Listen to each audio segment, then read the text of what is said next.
guys? Welcome back to another episode of Count the Cost. We're on our third episode.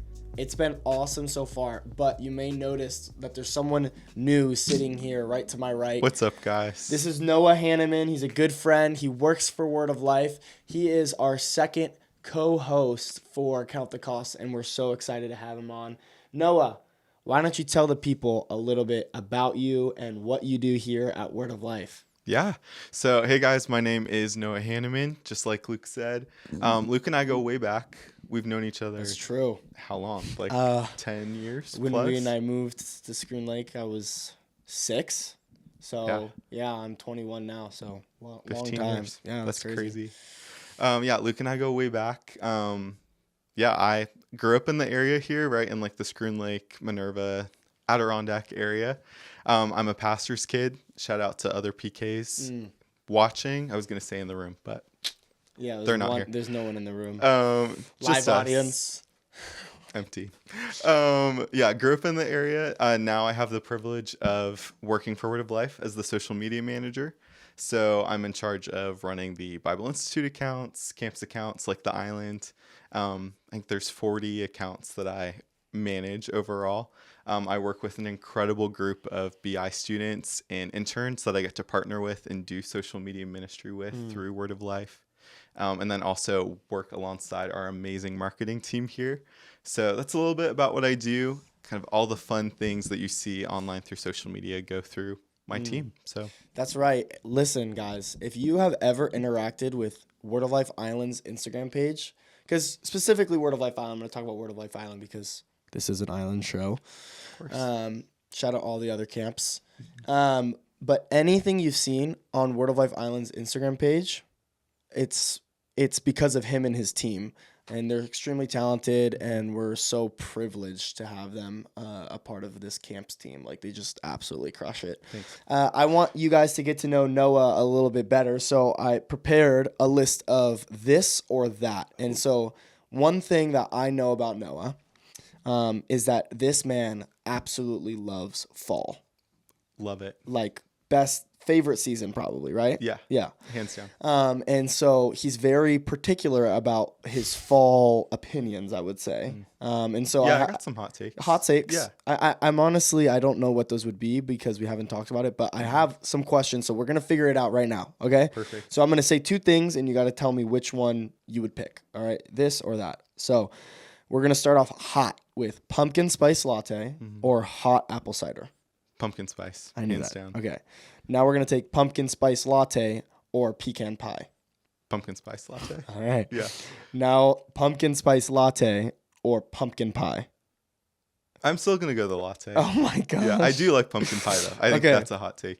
Okay, so I think in the fall desserts section, pumpkin spice latte would win. Yeah. Everything. For sure. Okay.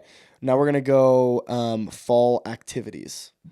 Going on a hike or getting lost in a cornfield maze. I just don't like either of these options. One thing to know about me, I grew up in the mountains here, but I hate hiking. Not a hiker. What about But the then hikes that you drive up and then you get to the summit? Oh, yeah, we'll do that. Like a nice little scenic overlook in my car. All right, Yeah, so let's the do that. driving type of hike. Mm-hmm. Okay, spending the day at a pumpkin patch or going to a haunted house. Pumpkin patch. I figured that. Okay, raking up leaves or jumping into the pile of leaves. Jumping into the pile. Yeah, manual labor, I'm not about that. Miss me with that. Every time in youth group, do you ever remember when we were in youth group and they would make us go around the houses and rake leaves for a good reason? Yeah. We were raking other people's Serving the houses. We community. were serving the Yeah. local community. But I always just remember looking at Micah and be like, Micah was our youth leader. I was just like, Micah, I'm done with this. I was like 12 years old raking leaves. My arms were just tired. I was like, ah. Anyways, fall. Good reward, though. Good with that reward. one. Yeah. I guess, maybe. I mean, did I really get the reward in heaven? I don't know. Well, you just complained about it. So probably. Yeah. So we'll have to find out. That's gone. But yeah, so fall in the Adirondacks is absolutely amazing. Yeah. There's so much to Literally do. best time. Best time up here. And so if you're a junior or senior and you're thinking about where should I go to college, come to Word of Life Bible Institute in New York, and you get to experience the best fall ever. It's beautiful up here. Yep. But And then in the winter, Florida's the move. Florida You is the know, move. Yeah. both great options. Both Either great way. options. Yeah. If you want to experience the beach year round, go to Word of Life Bible Institute in Florida. Mm-hmm. It's incredible. Yeah. And there's tons of things to eat there too. Mm-hmm. Here it's kind of barren. There's not really much Right. to You get the go. nature though. You get the You get nature. Stewart's ice cream. That's for sure. But Yeah. Noah, so I want to go circle back a little bit because your role at Word of Life is to manage all of Word of Life's social media. And so that's like probably 40 plus different accounts, right? Mm-hmm. And that's also the accounts across the world and everything locally based and internationally, of course. And so that's a lot of work to do. And you're representing a whole organization and what the organization believes on social media. And so I think that you're the perfect person to talk to about what we're going to be talking about today on this podcast. Today we're going to be talking about, can you follow Jesus on social media? In a world where in a world that we live in, it's constantly trying to grab our attention and influence us. We talked about that in the last 2 episodes a little bit, but the world is constantly trying to grab our attention and distract us from the calling of Jesus Christ, like what Jesus has for our lives. But we kind of, instead of just focusing on like, stay away from these things, like this is bad for you, it's trying to influence you. There's also a flip side of it where social media is not entirely a bad thing, because it's a direct avenue to influence millions of people around the world that are also on their phones all the time, on social media all the time. It's an opportunity for us as Christians to come into a dark environment and be a light to millions of people that we may never see this side of eternity. And so I know that you have a particular story about social media. And so I just kind of want you to share that. It's like a really cool story. So Yeah. Yeah, like you were saying, social media, can be used for bad. It can be distracting. It can expose you to things that are not healthy and are not of the Lord. But just like anything else, social media is a tool. It's not social media that's the problem. It's our own sin nature, just like it is with anything else. When we're bringing in our own jealousies, discontentments, insecurities, it can absolutely be a bad thing. However, when we are healthy with the Lord and we're using it to be a tool for Him, then it can be an awesome thing to be a part of and be plugged into. And so I know it's had such a profound impact on my life. I think back to my first year of college. That was honestly like a rough season for me. I kind of found myself in a group of people that I thought were my friends. Just turns out that they weren't. And so I left my first year of college pretty broken, pretty hurt, and transferred to Liberty University, go Flames, fall of 2018. And my first year there, things were going really well. But I also was still like healing and processing from the year before. And so I found myself in my room quite a bit. I think that's pretty common for a lot of people, your first time in like college or a new place. And so I just remember starting to scroll through social media because I was bored. And the Lord was so kind in taking something that could have been life taking and making it something life giving. And so the Lord just put on my feed different sermon clips from pastors, from speakers, Bible verses, just Christians being creative and using social media as a tool to reach people and bring Jesus closer to people. And that year was just so foundational for me because I was able to see social media used for good. And ultimately, it brought me closer to the Lord through that healing process. That year, I really learned that Jesus Christ is not only our Savior, He's also our friend and our healer. And so that was just a profound way that social media has impacted my life. And there's plenty of stories of how Word of Life has been able to do that for other people. And just so thankful that the Lord was able to turn that around and use it for good. I think what encourages me the most about your story is knowing that like you could let it be such a destructive thing in your life, but the closer you are with the Lord in your personal time when you're not on social media, that can directly influence the way that you handle your life on social media. And I think that is probably one of the biggest points we want you guys to hear today is that social media is not entirely a bad thing. It's only bad if your relationship with Jesus is not where it should be. You know, if you are daily walking with the Lord in your personal time with Him, then when you go to social media, that should reflect based off of your time with the Lord, you know? And so, but one thing I do want to mention, I think is really important, I think you can speak onto this a little bit, is that social media shouldn't be the source that you go to find stuff about the Lord. You know, like you shouldn't rely on sermon clips based off of social media as the spiritual food that you take on a day-to-day basis. The source for your strength should be found in God's word alone. And so Absolutely. to talk about that, like what are some like healthy habits that you have experienced and that you could give to the people watching, like good spiritual habits to follow if you plan on being active on social media? Yeah, absolutely. I think there's a few things that come to my mind. One is that you definitely want to spend time in the Word before you go on social media for the day. Instead of letting the culture and different voices influence you, make sure that your main source of influence is coming from the Lord, spending time with Him in prayer and in His Word. I think also a big thing with social media is it really all depends who you're following, what you're interacting with. Your algorithms are custom tailored to you. And so when you are making the conscious effort to only follow people that you know in real life, like your friends, family members, but also accounts that are life giving. So whether that's Christian speakers, authors, um, just different things that are going to fill you up instead of draining you. Because you want to use social media as a place of abundance and to be pushed closer to the Lord. Something else I want to say too, and this isn't necessarily a habit, but just like a good social media practice, is vulnerability and transparency is so huge on social media right now. And while it can be a super helpful and beneficial thing, it's also so dangerous in the hands of those who don't know you or care to protect your heart. And so I would just encourage you guys that no matter what you're sharing online, that you are waiting until your story becomes a testimony of the Lord's goodness before you share it with other people.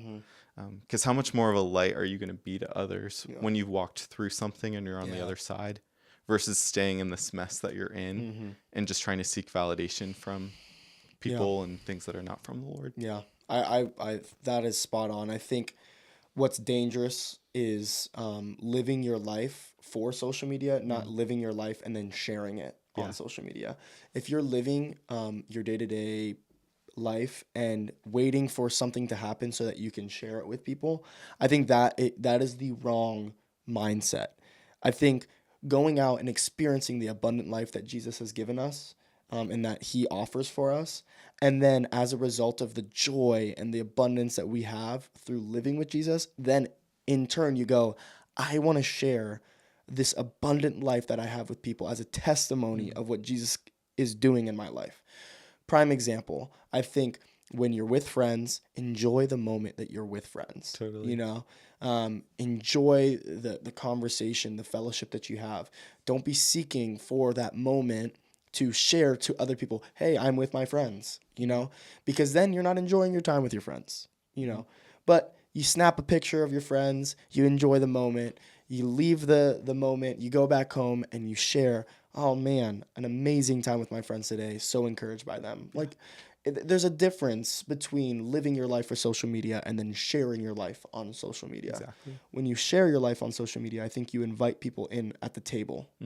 And so like I think the example that you set on your social media is a prime example of being heavily involved on social media, but also doing it for a specific reason.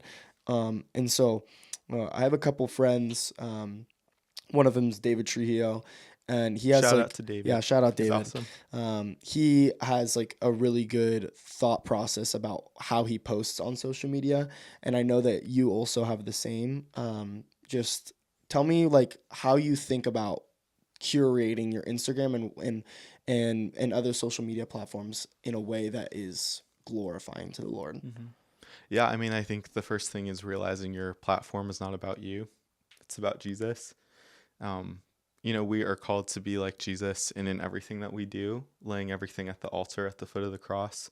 And I think social media is no exception to that. Mm-hmm. Um, the way that you live an abundant life, like it talks about in John 10:10, is so important. Um, when I think about using social media, I think of it personally as a way to express my creativity, to just share what God is doing in my life. And so, sometimes that looks spiritual, like maybe I'm sharing something I got out of my quiet time, or there's a worship song that's really impacting me. I'll share that. I'm recapping a trip and I'm talking about how the Lord used that to bless my life. So definitely all of that's tied in. Also, it can be fun. It's a great way to Mm-hmm. connect with Yeah. other people. Yeah, I think the main thing is don't let it be too Yeah. serious. Yeah. I think I get caught up in that sometimes, Mm-hmm. but ultimately, social media is just another place, another tool to share Yeah. with others about what God's doing in your Yeah. life. I picture it this way. I feel like it's a modern way of being able to preach to thousands and thousands of people from your bedroom. Mm-hmm. Like the ability that we have, this generation it's unreal. Like Gen Z has such a high potential to make a massive impact for Jesus Christ, Mm. just based off of what we have right here. Yeah. Like we are the generation that first started to understand the power of social media. The generation One of before, for sure. yeah, yeah, yeah. Yeah, millennials I think had a little bit of a head Yeah, start. yeah.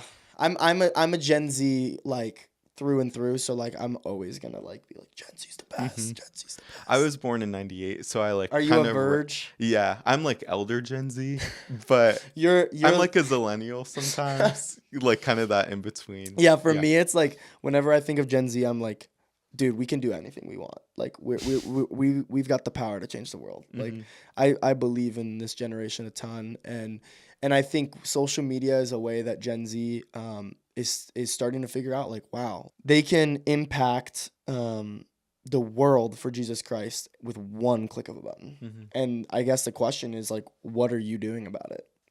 Like, are you sitting at home right now and are you using the influence that you currently have?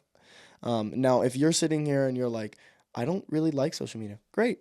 Yeah. Like, that's okay. Like, I'm not sitting here looking at you and saying, use social media because it's gonna make the difference. I'm saying if you use social media, what are you using it for? Who are you doing it for?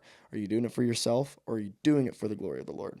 And I think looking to scripture, we look at Matthew chapter 5, and I think this verse in the Bible kind of encapsulates influence. It's talking a lot about how we influence the people around us. And so this is Jesus in Matthew chapter 5, verse 13. He says, "You are the salt of the earth, but if salt loses its flavor, how can it be made salty again? It's no longer good for anything except to be thrown out and trampled on by people. You are the light of the world. A city located on a hill cannot be hidden. People do not light a lamp and then put it under a basket, but on a lampstand, and it gives light to all in the house. In the same way, let your light shine before people so that they can see your good deeds and give honor to the Father in heaven." Mm. I think that my favorite part about that is that Jesus is encouraging us to let the light that he's given us shine to the world, because then it ultimately brings glory to him. And I think that's really encouraging. Yeah. And I think that translates really well to social media. How do you see this scripture translating to social media? Yeah, I mean, I think it's such a direct reflection of we're called to use anything and everything to go out into the world and share Jesus and make disciples. And again, social media is just a tool to do that. I think going back to what you're talking about with influence, I think especially with social media, the term influence has been twisted in our generation. It's kind of gotten misconstrued about what that is. But influence simply means to have the effect, the capacity to have the effect on someone. So when you think about an influencer, an influence in your life, very rarely, I think, are you going to think of a full-time content creator or celebrity influencer. Sure, those people have an effect and are influential. But when you really think about your best friend, a parent, a teacher, a sibling, youth leader, pastor, camp counselor, those are the people that are really influencers in your life. They're the ones that know you the best, that are speaking into your life, encouraging you, challenging you. And in the same way that they are an influence to you, you're an influence to them. And so I think sometimes people get bogged down with, Noah, Luke, I only have like 50 Mm-hmm. Instagram followers. I'm not impacting Yeah. anybody. Um, but Bob Goff, he's a Christian author and speaker I really love. He has this quote, and it's related to Matthew 5. And he's just sending out this encouragement that bright lights don't need spotlights. Mm. Just be love, and it'll light everything up. Mm. Because we're not called to be famous. We're called to be obedient. We're called to be faithful. And so when we are just taking the influence that we have with the people in our ordinary, everyday life, that's so much more impactful than anything ever could be. Yeah. I mean, that's spot on. I don't think we need to say any more. That is super encouraging. I think to wrap a big ribbon on it, use the light that the Lord has given you because of the gospel. The gospel is what gives us a reason to be joyful and have this abundant life that we possess, you know? So let the gospel in your life shine to all who see you, whether it's on social media or in your school, or in your community or in your family. Let your light shine. Don't hide it. If you are hiding that you have the gospel of Jesus Christ and that you have that abundant life, then what are you doing? You know, whether it's social media or not, let your light shine because people need to see that you love Jesus and that it makes all the difference. We always love to wrap up the episode with something that you guys can go take with you. And so Noah actually, I know that you brought a book to talk Yeah. about. Let me hear about this book. Yeah. So it's Who You Are Following by Sadie Robertson Huff. This book came out, I think, a couple years ago. And it honestly perfectly puts into words everything that I've felt like about social media, about how to use social media as a tool to share the gospel. And again, it also talks about who you're following is who's leading you. You have to be super careful of your influence, who you're being led by, who you're being influenced by. And so I think it's just an incredible resource that just reminds us of how social media is a tool. Mm. And it is fun and it's an awesome thing. It's something to be encouraged about. Because, like you were saying, it's never been easier to reach people with the gospel of Jesus Christ. Even thinking about our Word of Life accounts, Mm-hmm. we're just a Bible camp in the middle of the woods in upstate New York. And we have the amazing opportunity to minister to thousands of campers every year. But just from this past summer, we reached 8 million people online. It's crazy. And literally with the press of a button, just sharing what God is doing through here is impacting people further away. And so I think this book, for example, is such a good reminder that social media is fun, but ultimately it is a tool for the Lord. Amen. Well, guys, we'll link this book in the description. We're praying for you. We love you guys. Reach out to us if you have any questions or you need prayer. We'll see you guys in the next one. Peace.